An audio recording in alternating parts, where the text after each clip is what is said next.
McCourt. This is my opener. Doesn't look very good. Have you ever been in my triangle? No. Do you want to be? No.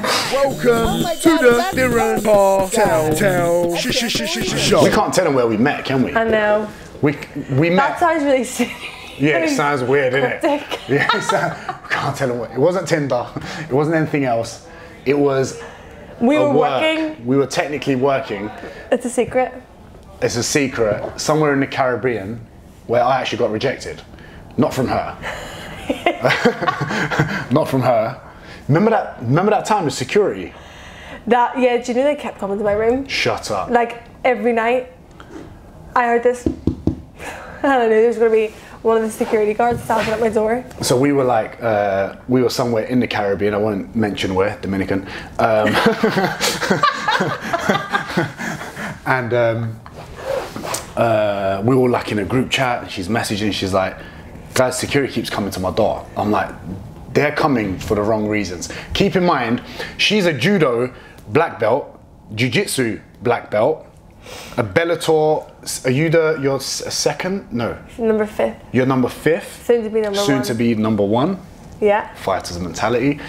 So she can most definitely handle herself, and I'm sure any partners she had or any future boyfriends or partners she has, she would probably beat the living shit out of them if she wanted to. But I just thought, as a bloke, I need to, you know, go knock on the door and I'll be like, are you all right? So she looks at me and she's like, I was like, are you all right? I'm like, yeah. Is someone chasing you? I'm here to protect you. She's like, Darren? Can we also tell the story about how you, whenever we were chased by wild dogs, that you hid behind me? No. This is a lie. No, it's not. This is not true. It's actually, I actually was like this. No. This is a lie. Ooh. This is this is a lie. This is not true. Okay, shut the fuck up. It is true. No, shut up. We were like hold on. We were secretly escaping the hotel. Yeah, we were meant to be in quarantine. We were meant to be in quarantine. And none of us quarantined once. Yeah, like not even for 1 minute. Yeah, and by the way, guys, this is not before any of you fucking people start commenting it's people like you is because of COVID and all this shit. This was way after that. You had to be in a small bubble for a very specific reason that actually did not fucking matter. Right? Yeah. It was ridiculous. Anyway, so we escaping at what, 6 a.m? Yeah, it was like so early. So early. Yeah. And like running to like a beach to do some like drills. Yeah. To do some drills. Which was a bad idea because it was in the sand and... And I knew she was like black belt, judo, jiu-jitsu, all that stuff, but she's actually very, very fucking good. And it's a little bit scary. Keep in mind, there was dogs there on the way. So I stopped the dogs from attacking her multiple times. That's what I do. You know. Right, let me tell the story. So we were running, and then this like dog was like demon possessed, wasn't it? Yeah. It like came out of nowhere and there was like one eye and shit. Yeah, there was like loads of people. It was just us. It was like, Rawr! I would let us walk forward and you kept running behind me, so I was in front. Like, you know what? I can't even say okay? anything. I can't even like intimidate her because she won't get intimidated. No, and then on the beach, it ran. It followed us out of everybody and was just barking constantly, wouldn't stop barking. The dog followed us. Yeah, and the whole time you were like, oh, I can't keep training because the dog's here. I'm so scared. Ah! This is pure bollocks, all right? It's not. What I was saying was, I don't like not knowing what's coming towards me if it's behind me. Therefore, I shoot it away with a stick. No. Then he grew a pair of balls and was like, got this massive stick and was like, come here, after hiding behind me. Like it was, woo, switch. Running down the beach like Tarzan with his big stick.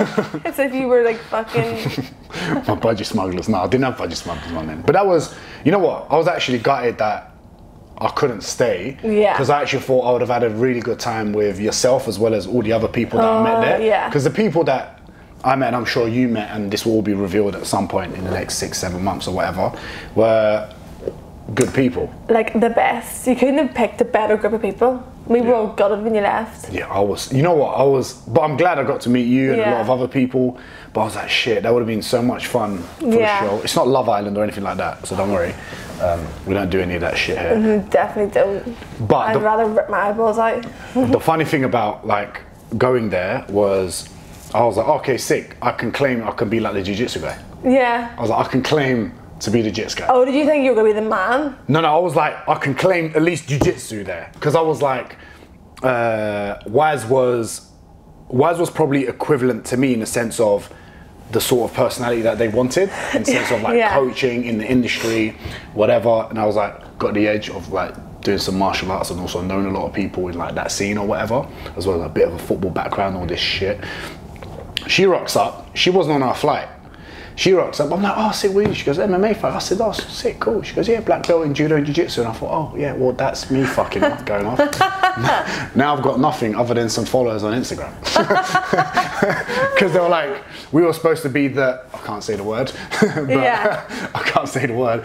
But I was like, oh, shit. But we ended up having a good time, right? Yeah, that felt like forever. So you got to go there, obviously, because of what you do. When did you start fighting? In 2014. So I did judo as a kid. My dad had 3 daughters and he wanted us to know how to defend ourselves. He's from Liverpool, was a prison officer, so like, yeah, I'm Scouse Irish. So that's why you get along very well with Molly and Paddy and all the others. So it's like, obviously I was born to fight, and my mum's from Belfast and my dad's from Liverpool. It's like, that is like, you're fighters. You're a fighter in your blood. Yeah. So then I did judo, and then when I had my daughter, I wanted to learn striking. I always loved watching Bruce Lee movies, loved watching the Olympics, boxing, and started training in an MMA gym in Belfast. How old were you when you had your daughter?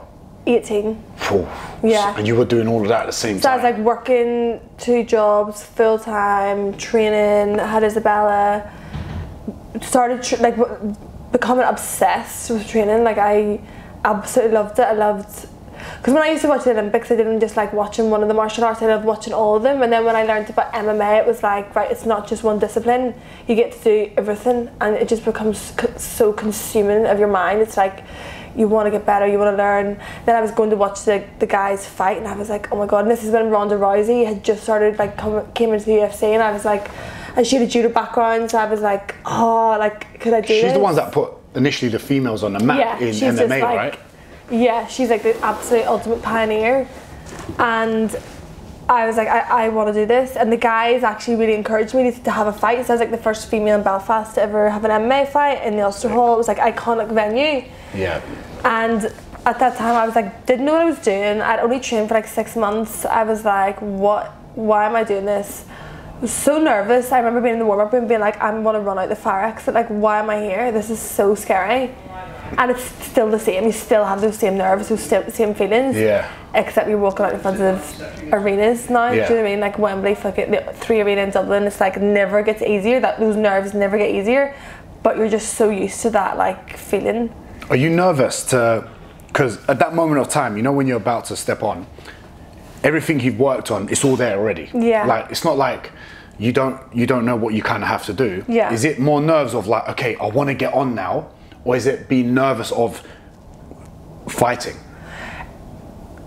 It's really hard to communicate what goes through your head whenever you're, so like obviously because I fight in Bellator, it's a big show, big promotion, like big TV deals, like there's a lot of pressure.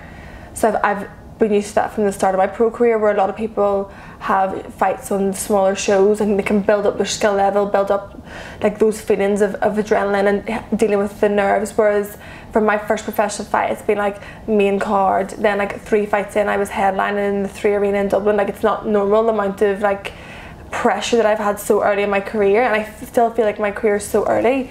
But like when you're like doing fight week, you're doing media, you've got all this expectation from everybody, and you're dealing with all this on top of so many other pressures like of outside life. Yeah. And it's like there's no way to communicate how intense and like your emotions are so heightened in every way, because one minute you're excited, next minute you're so nervous you don't even want to do it, the next minute you're like, you want to be sick, you're like, I could be someone's highlight reel knockout, that's gonna, you could be humiliated, like, and this is all what you have to cope with and deal with going into a fight. Do you know what I mean? It's taxing, isn't it, on your brain?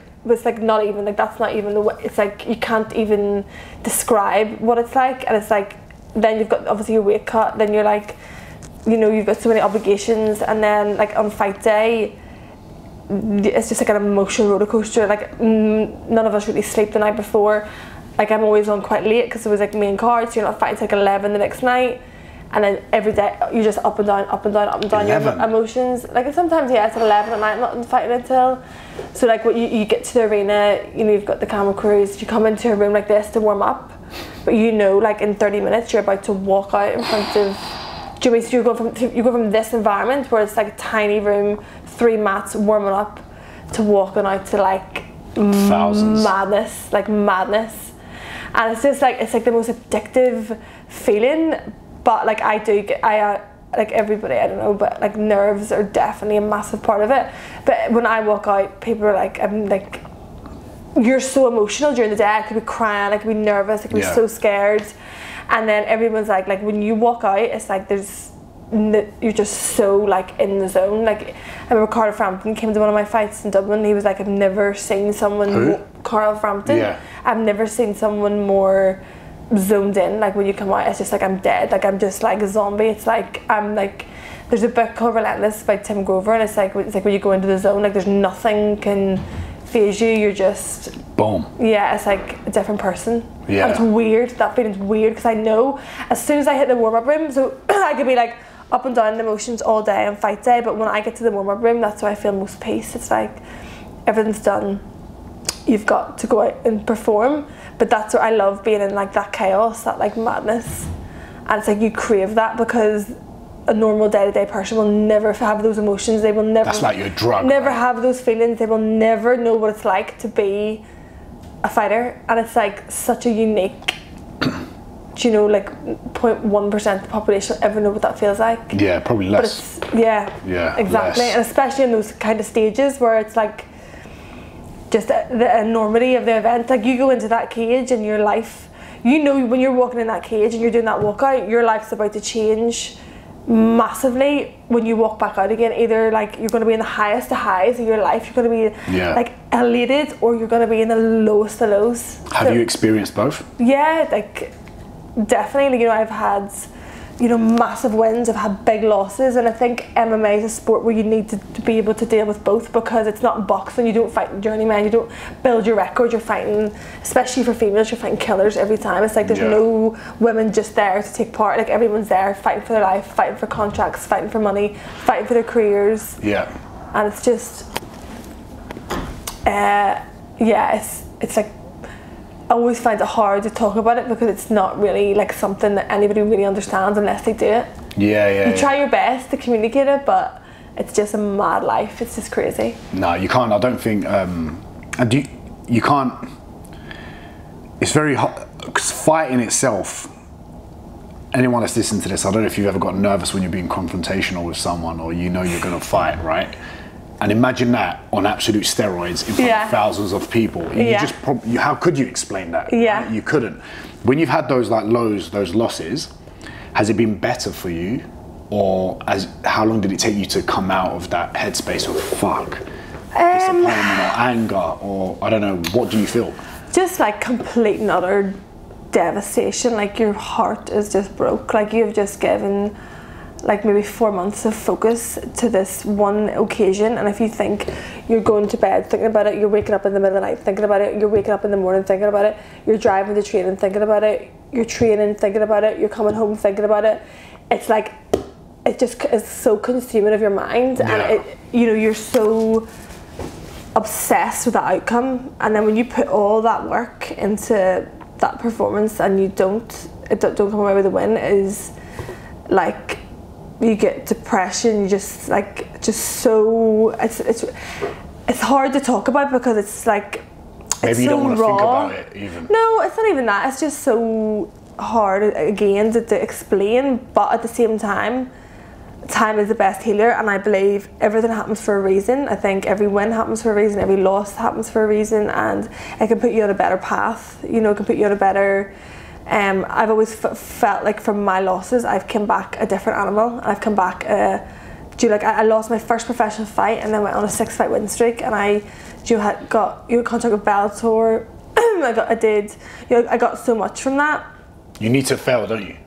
I always think to be a champion, to be a good champion, you have to be a good loser. You have to know how to deal with that, because also you have to put it into perspective, because you can become so, not self-obsessed, but so obsessed with what you're trying to achieve that you forget that this actually isn't life or death. This actually isn't, you're not the centre of the world. Like there is bigger things going on outside you. And my friends are really good at putting that in my head, because I could become so obsessed with winning.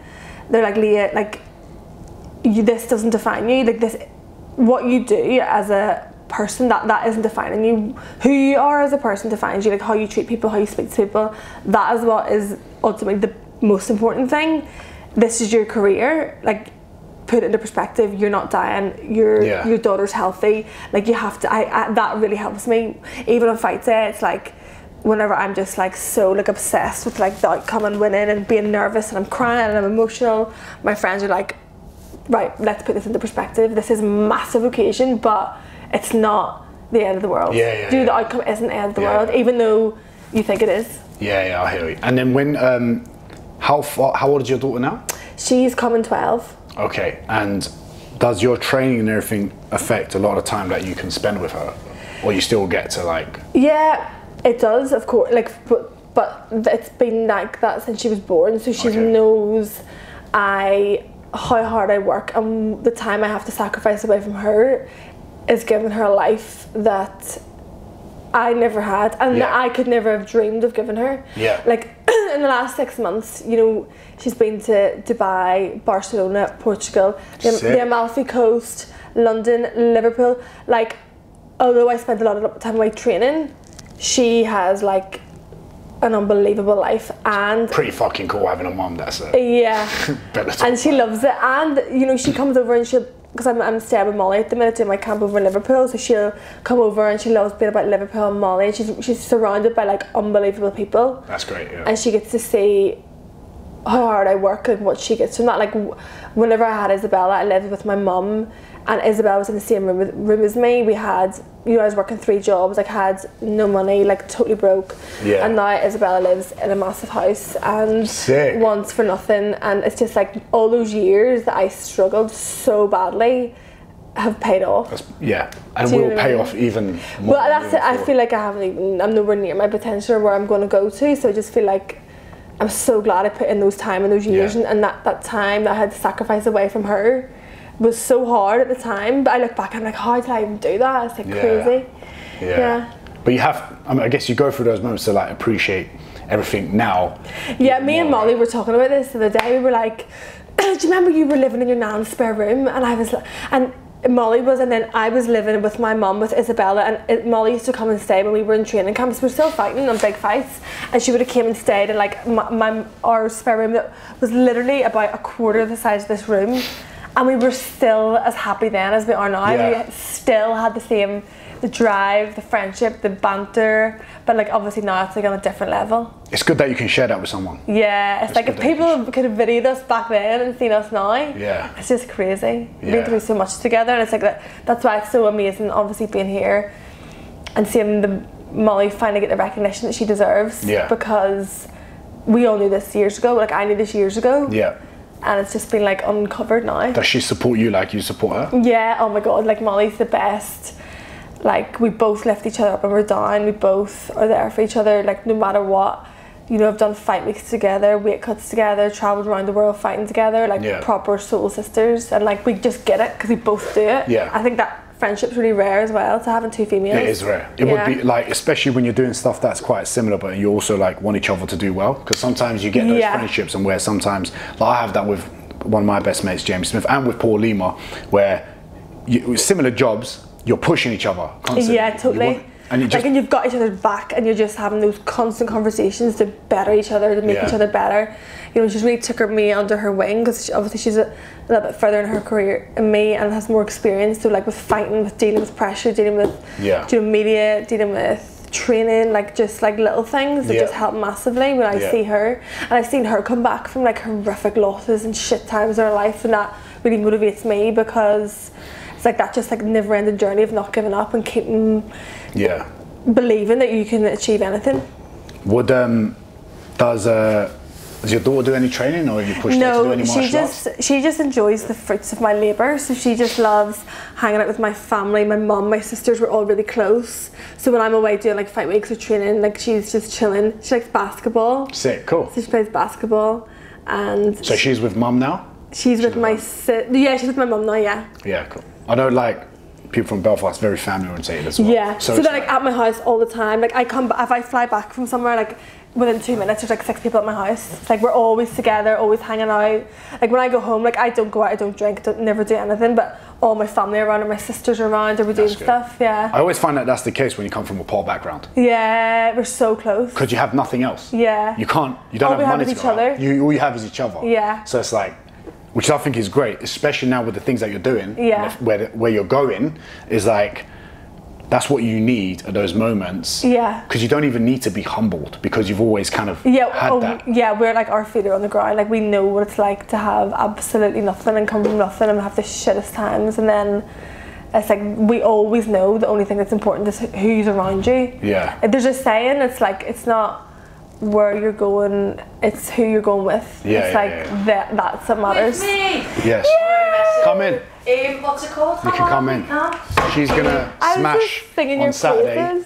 What's it called? Absolutely gonna smash When this podcast is finished, we're going to Trotters. I just heard you speaking about being poor. What are you gonna get? It's a kettle watch. What are you gonna get? I'm not buying off them because they'll be wanting all kinds of Brewsties. We can get sorted out, but it's something to do. Certain things are dropping now. I know. They're dropping up. It's Looking discontinued. Yeah. So I was after I want to right because I'm left-handed. Yeah. So I have to wear my watches on the right side, but no watch is built for me. What do you actually want? Do you actually want anything, or you just want to have a look? Right. Okay. This was my dad's. My dad passed away, and it was his Dos Santos 500. Okay, and I've got one rollie when I broke my face. Nice. Who are you going with? Do you want me to go with you? Everyone. Oh yeah, okay, I'll Yeah, come. but we're just waiting for you to finish. Okay. Right, cool. We won't be long. I just wanted to shout it. No. All good. Legend. Thank you. I was just talking about you. You just appear. I'm so a angry woman. You know what's funny, actually? Literally just talking about where you've come from, and now you're talking about getting nice watches. So She's her Rolex collection is like, and her clothes and her trainers is like hilarious. You know what? It's good because I bought my first watch in like Australia. I got it last year. Yeah. And it was, and I started gaining a following, but everyone thought I was doing really well. But I only had like £1,000 in my account. Yeah. And everyone thought I was doing well, but it wasn't. It was just I was still figuring things out. Yeah. To, like, build a solid. But you business. need that. You need to go. You need to have nothing, and you need to have those years of having nothing to get there. Do you know what I mean? People think that's why I was like, whenever I was like fighting for fuck all money. Yeah. I was like, why am I doing this? And it's like, yeah. you have to pay your dues. That's your like, you have to do that to qualify to go and enjoy. And then when I did, I was like, you know what? It's my birthday. It's my I'll be 29. That was last year, and I was in Melbourne. I was in Australia. I walked into a watch shop. I was like, you know what? I want to get a Rolex. And it wasn't even that I really want to wear a Rolex. It was just like an East London boy. I was raised like down the road. I went to school down the road in a shitty council house, and I was like, I want to be able to like do like I can buy a fucking watch. And I walked in with flip flops, a vest, and like a backpack. I was traveling. Yeah. And I just know the minute I walked in, the guy was like, how can I help you? I was like, yeah, I want to buy a watch. I looked at Rolexes. I was like, no, you know what? I look a bit too typical like Araby Turkish looking guy with a Rolex. I was like, fuck that. Let me go for a Hublot. And I looked at it and I was like, oh, can I get that? He was like, when are you thinking of buying? Now. He was like, I was like, yeah, now. I was like, and he looked at me like shocked, and I was like, that's exactly like the feeling I kind of wanted, and I've got myself one. And it's like, it was the pleasure of being able to do that. Because the material things, they don't matter.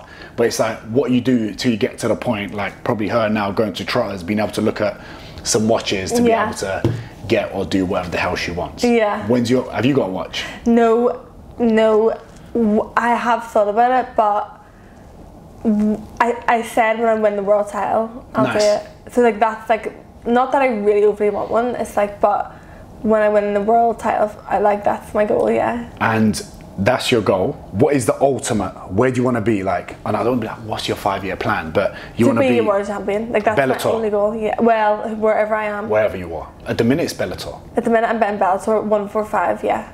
Sick. And gonna be soon. I reckon it will be potentially. Yeah, probably if a title shot, yeah, within the next couple of fights. Sick. I know if like I lost my last fight, which was a huge fight, and if I had won that, I would have got a title shot straight away. And I believe that God's given me that detour for a reason. I feel like I'm getting so much better. I feel like I'm improving so much, and my time is like God's time is my time. Like, so you always think that your plans are.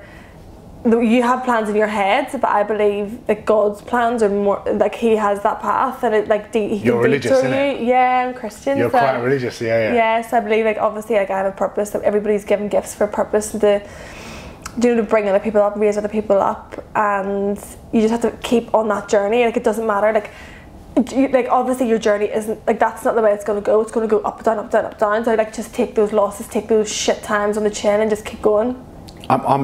I'm personally not a religious person, right? But I would say I'm quite spiritual. And I think there's like some connection in kind of, I think it puts you like in this humbling Zen place. And does that help you, say, the way you are and how you believe in God and everything? Does that help you with what you do in a sense of all this is for a purpose. This is why this is happening. I've got the power of looking over me. If someone, like if you could see where I've came from, like you see like what I've been through in my life, because a lot of stuff I don't talk about, I don't publicise, like every single step of the way, like it has been God that's got me through it. And I know people, like obviously I come from Ireland and I really look up to Katie Taylor, she's Christian as well, and she said something before that people get so offended when you talk about God, you talk about being a believer. It's like we're from Ireland, like that is the core root of like our values, our belief system, our morals, and people are so whole narrative of the world now is like anti, God, anti everything. It's like I just hate the way the world's going, and I try and like keep talking about it because it's like that's why we're here. Do you know what I mean? Everybody has a purpose, and I believe that like that this is my purpose, and I wouldn't have. When you trust God, you follow Him. Like I definitely wouldn't be where I am now. Yeah. I would say like to fight, I have to be in the best condition physically, mentally, and spiritually, and it brings me the closest to God when I'm walking out and I'm praying. I was walking out to Blinded by Your Grace, Stormzy, and it's like that's what we were laughing at because Paddy was somewhere recently and Stormzy ran up to him and was like, "Can I have a picture?" of Paddy? Formula One.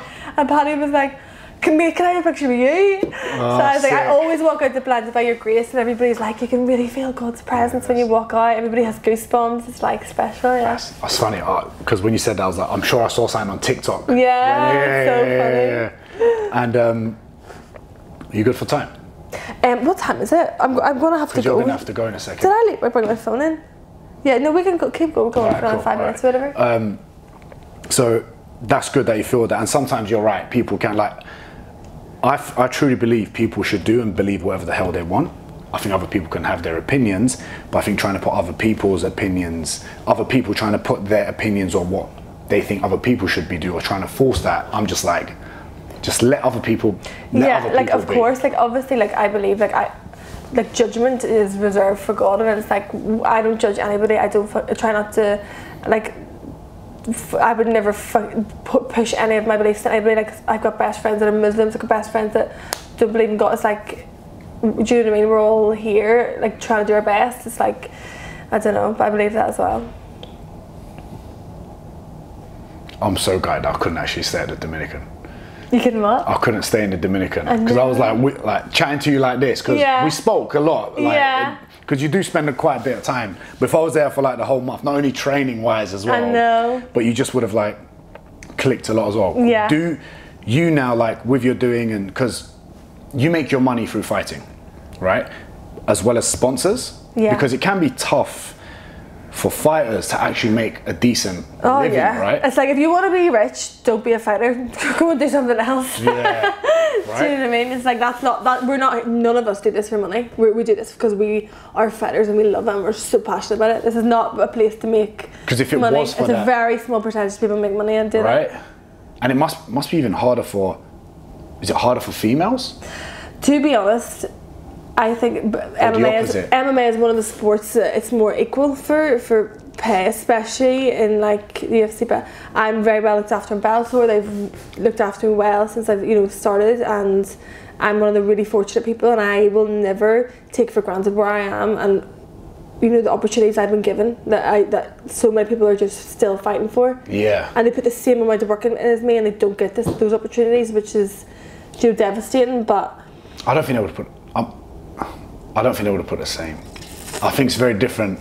I do get what you're saying. Yeah. You want to respect those people for what they're doing. Yeah. But the truth is, they're not you, and you must be doing something different to gain that whatever you're getting from sponsors, from Bellator. From the start, like I've just done more, I've sacrificed more, I've given more, I've overcame more. I believe that is the biggest reason why I am where I am, because I've just always went a million steps more than anybody else. Like I trained in Dublin for 5 years, driving 2 hours both ways, up and down the training, had it Isabella, did a run, left her to school, drove to Dublin, trained, drove home from Dublin, picked her up from school, trained that night. Like just like my work ethic has been like, just like, and people don't see that. People don't understand why I did that, and it's like, well, look at where I am now. Do you know what I mean? And it's like with, like, say for example, a normal job, you can go from working at 9 till 5 o'clock and whatnot. But with what you do and how you think about things, you're 24 hours consistently. You're dreaming on. about your fight. You're waking up stressed. You're waking up in the mornings thinking about the. It's just like never ending. Never ending. And thank you for coming on. Anytime. I appreciate you. It's so good to catch up. I'm gonna one day, if it's cool with you, I'm coming to Liverpool. Yeah, come film anytime. And it would be great to get a video of you guys beating the living shit out of me. Yeah, we'll do that. Well, easy work, don't worry. Oh, it's so good to see you.